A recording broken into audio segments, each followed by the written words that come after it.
kuna mtu amekaa kwa serikali, aliingia nikiwa na hako hiki tu, na aliingia kwa serikali nilikuwa standard 2, na leo anaenda mpaka kwao kwa barabara ya mchanga, na alikuwa na Rais Moi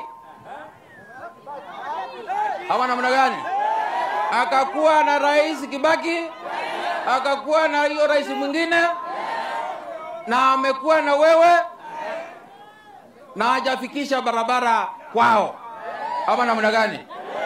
Na wewe umekaa na Nimrod, yani ulichukua Nimrod, mtu ovyo, kwa miaka tatu lami imefika nyumbani. Halo, yani mtu amekaa na rais kwa miaka 50 na kitu, na anaendanga nyumbani kwa barabara ya mchanga. William Ruto alichukua Nimrod akuwa na G3, bunduki ya G3, alikuwa askari ama namna gani. Na huyu ndugu yangu mkubwa leo lami imekuja mpaka nyumbani ama namna gani.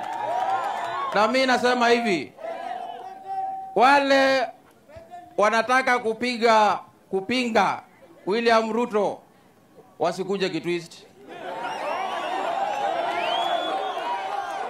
Halo, yule mtu anataka yani kama kuongea yako uwezi ongea umalize bila kusema Ruto kwa ubaya, don't dare come to kitwist. Kana natende, kama utasema Ruto kwa kitwist, sema kwa uzuri, usiseme kwa ubaya. Kama leo tunakanyanga juu ya lami, kana natende anomaidu edha suoto kinita lami ni ulo mundusu kukaba oke kuma Ruto.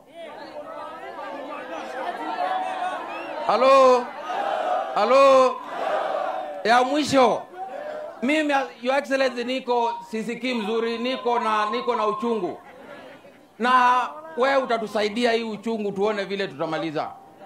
Yani leo umezunguka Ukambani yote ukiwekea watu lami, na kuna mtu anakuja Ukambani ataki kusikia Ruto akisemwa Ukambani.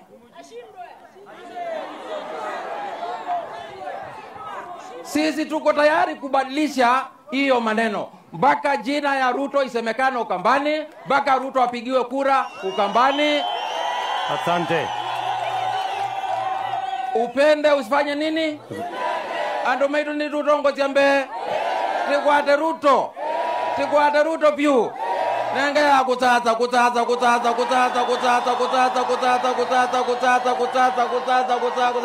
Thank you so much. Aya. Asante sana Bwana Nimrod.